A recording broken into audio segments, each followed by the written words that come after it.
Zone એના વિસ્તારમાં door to door garbage collection દરમિયાન પૂણા ગામના નિશાળ ફળિયા, મકનજી પાર્ક વગેરે વિસ્તારમાં door to door garbage collection કરે છે. સદર વાહનના સ્વચ્છતા મિત્ર ગણેશકુમાર મુરલીધર અને શીલાબેન સંજયભાઈ વાનખેડે તથા ડ્રાઈવર સલમાન શેખની ટીમને હાથમાં પહેરાવામાં પાટલા નંગ 1, કાનમાં પહેરાવાની બુટ્ટી નંગ 2 તથા ગળામાં પહેરવાનો હાર નંગ 1 નું ભરેલ box door to door garbage કલેક્શનની ગાડીમાં ગાર્બેજ સાથે મળી આવતા તેઓએ પૂણા એની વોર્ડ ઓફિસના સ્ટાફને સાથે રાખીને વિસ્તારમાં માલિકની શોધખોળ માટે પૂછપરછ કરી હતી, પરંતુ માલિક નહીં મળતા પૂણા પોલીસ સ્ટેશનમાં હકીકતલક્ષી વિગત આપી જમા કરાવેલ.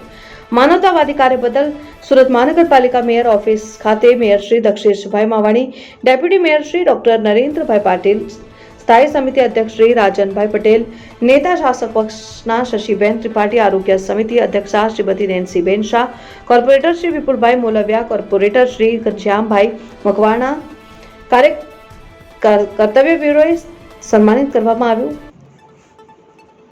સુરત શહેરને સ્વચ્છતામાં નંબર 1 આ વર્ષે સ્વચ્છતા કર્મીઓ અને સુરતીઓ અપાવ્યો છે.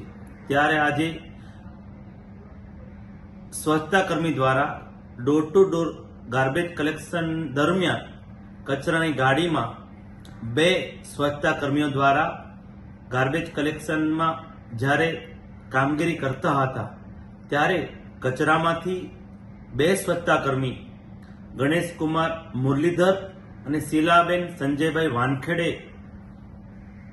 પોતાની કામગીરી જ્યારે કરતા હતા ત્યારે તેને કચરામાંથી 50 ગ્રામ સોનું મળી આવ્યું ત્યારે તે વિસ્તારના એસઆઈ અને અધિકારીઓને તે લોકોએ જાણ કરી અને જે વિસ્તારમાં door to door garbage collection કરે છે વિસ્તારમાં પૂછ્યું બધાને, પણ એના મૂળ માલિક મળ્યા નથી.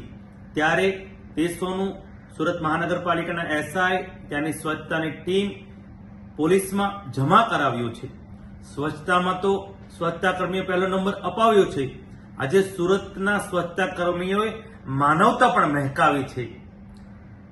આજે સુરતની મેયર ઓફિસે તમામ બંને ભાઈ ને બહેનને અમે સુરતની પદાધિકારી ટીમ દ્વારા સન્માનિત કર્યા અને પ્રોત્સાહિત કર્યા. આ જ રીતે સુરતને પહેલો નંબર તો અપાવ્યો છે, પણ માનવતાની મહેકવામાં પણ તે લોકો કચાશ નથી રાખી. તે બદલ તેમના આ કાર્યને હું નતમસ્તક વંદન કરું છું. આવી જ રીતે સુરતને વિશ્વના ફલક પર આ રીતે ચમકાવરે એવી જ અભ્યર્થના.